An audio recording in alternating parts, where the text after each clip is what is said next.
All right, as promised, I have been reading Sally's book. Sally Jenkins, have been talking about it here for the last couple of weeks. With Father's Day coming up, and now it's out, I've been telling CEOs and just sports fans in general, this book crosses over a lot of different planes. And to have someone like Sally Jenkins, esteemed writer nationally, I've been reading the Washington Post forever. I feel like I'm a post, I don't know, Sally. I had John Feinstein on his book about 6 weeks ago. It was great. And then this shows up and it's terrific.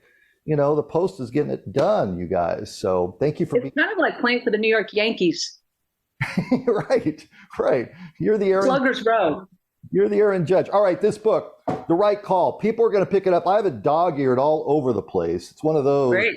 Yeah, where I read through it and it's like, oh, the basis of there are the elements of a good process for anyone who wants to choose and act well in the face of extraordinary pressures. And these are athletes. What are those elements that people are going to read in this book? Well, they're very basic elements. The problem is they're very vague terms, and we don't spend a lot of time defining them. Conditioning, practice, discipline, communication, candor, culture, resilience in the face of failure, and then last but not least, intention. We spend a lot of time talking about all those subjects. Athletes and coaches offer a really rare opportunity to examine them in a very granular way.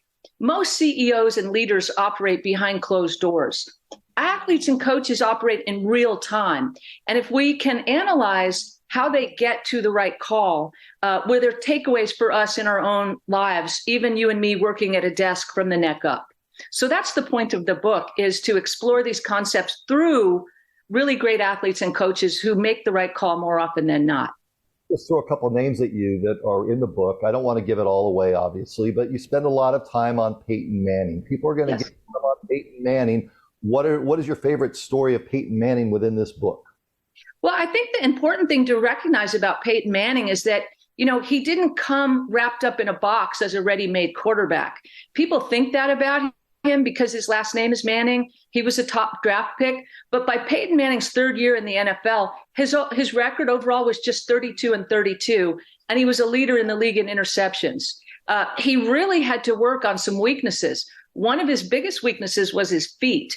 His feet tended to get nervous under pressure. He sat down and looked at tape very closely with his coaches, Tony Dungy and Jim Caldwell, and they came up with a drill where in practice they would throw very heavy bags, sled bags, at his feet to imitate, large defensive linemen diving at his feet, to get his feet more stable under pressure. And it really affected his accuracy, So that's an example of a great athlete who had a weakness, addressed it, analyzed it, admitted it, most crucially, and then went out and did something about it in a practical way on the field, through real practical hardcore application.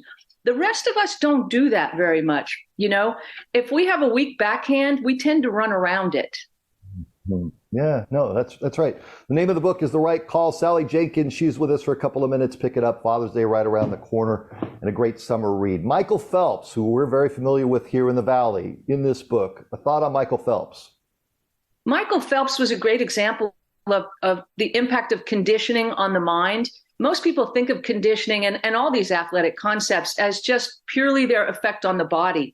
But there's a mountain of neuroscience that shows that physical conditioning, exercise, really affects your cognitive function. And a great example of that was Michael Phelps' the greatest race of his life was against Michael Cavich in the 100-meter butterfly at the Beijing Olympics.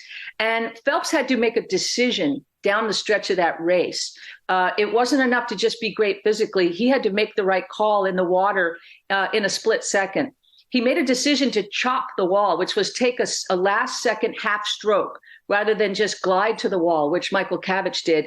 And it gets him to the wall 100th of a second faster. It was a deliberate decision under pressure, as rapid and intuitive as it seemed. It was a call.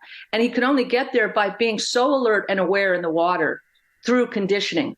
The rest of us, the same is true.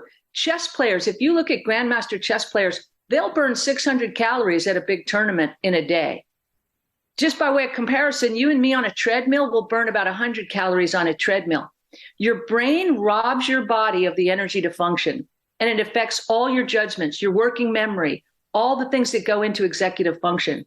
So don't imagine just because you're sitting at a desk that you aren't working quite strenuously.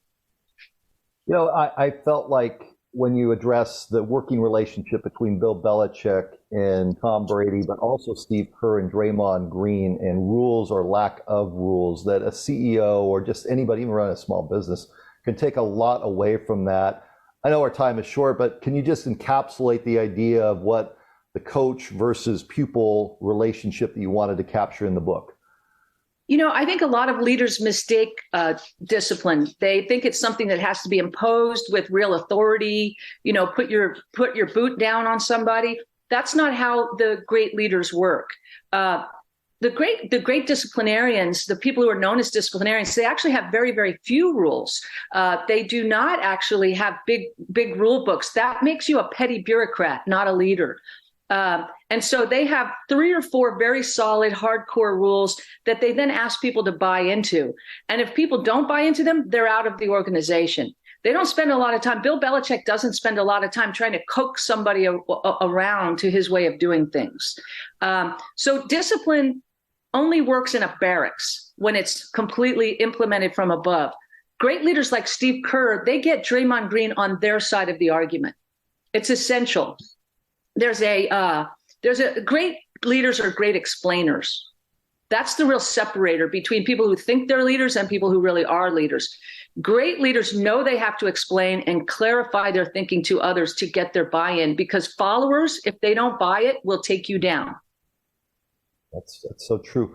The name of the book is The Right Call. Before I get you out of here, what are people going to get if they pick this up? Well, they'll get a lot of stuff straight from the horse's mouth. They'll get a lot of Steve Kerr's own thoughts. He spent a lot of time with me on the phone. Peyton Manning, I spent some time with Peyton. Tony Dungy, they'll get things direct from people who operate in high pressure environments. I'm just the interlocutor here. But they'll get some real takeaways, I think, for how to get better at their own jobs. Even if they don't think they can relate all that much to a Michael Phelps or a Peyton Manning, the truth is there's lots of takeaways from these people, and we underuse them in examining executive success. There's so many other names, Pat Summitt, Diana Nye. I mean, I could go on and on, the people that Sally put into this book. It's well done. Thank you for your time. Thanks for having me. That's Sally Jenkins. Again, the name of the book is The Right Call, and it is out. We're back with more after this time out.